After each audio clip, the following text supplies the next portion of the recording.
কোন ক্যাসাল নাই, গন্ডগোল নাই, মারামারি না, কোনো কিছু স্বামী সব দিকে সুখী। কিন্তু একটা জিনিস কালে ওকে বয়কট করলাম একটা কারণে, সে আমার অসুস্থ বা চলাকালীন সে তার সেবা করেননি, হসপিটালে সে আসেনি। দেখেন বাবা যেদিন মারা যায় শুটিং করতে, সেদিন সেই স্টোরিতে আমার ভিডিও দিয়ে রাখছে। তাহলে এই বউ বাবার শোকের কথা না ভাবে সে মনে করেন নাচের ভিডিও করে, নাচের ভিডিও ছাড়ে না।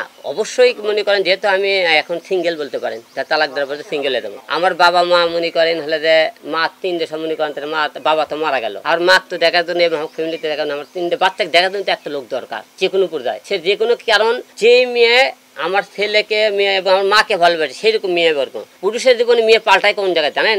হয়তো সেই সমস্যা এই কারণে আমার সমস্যা আমার পরিবারকে না দেখবি, সেই বউ দরকার নেই। আমি ইচ্ছে করলে আমার বউকে, কিন্তু আমার সাথে এতক্ষণ কোনো ক্যাসাল নাই, গন্ডগোল নাই, মারামারি না, কোনো কিছু স্বামী সব দিকে সুখী। কিন্তু একটা জিনিস কালে ওকে বয়কট করলাম একটা কারণে, সে আমার অসুস্থ বা চলাকালীন সে তার সেবা করেননি, হসপিটালে সে আসেনি।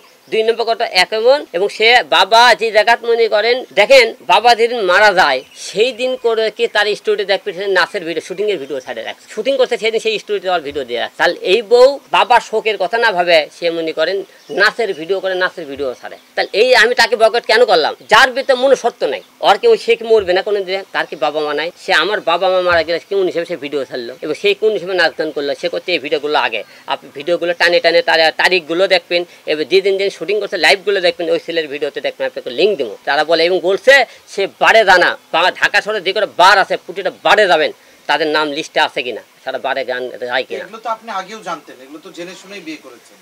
না, সব জেনে শুনে বিয়ে করছে আমি, এই এলে তো অভিযোগ করতেছি না। কিন্তু কালকে উনি যে প্রশ্নগুলো করছে আমি বার কি আমি নিজেও জানি না, মানে ধোয়া শুনতে বাড়িয়ে বলেছে না, তাই বলছে না বার কি সেটাও তো জানি না। যে বার কি হিরো আলম দুবাইতে বারত গেছিল, ওটা মনে হয় বার বলে, ঠিক আছে সেই কথা বলে দেখি বলে বার বলেছেন, এই যে বারটা আপনি উল্লেখ করেছেন, সে বারে যায়নি কি আপনি খুঁজে দেবে। আমি তার নামে তো অন্য অভিযোগ করেছি। সে যে বলছে না শিকার যে বলেছে, সেই না শিকার গুলো আপনি করে প্রমাণ করে দেওয়ার জন্য আজকে ডাকলাম। For more updates, follow us on Facebook, subscribe our YouTube channel, get the latest update on www.daily-sun.com.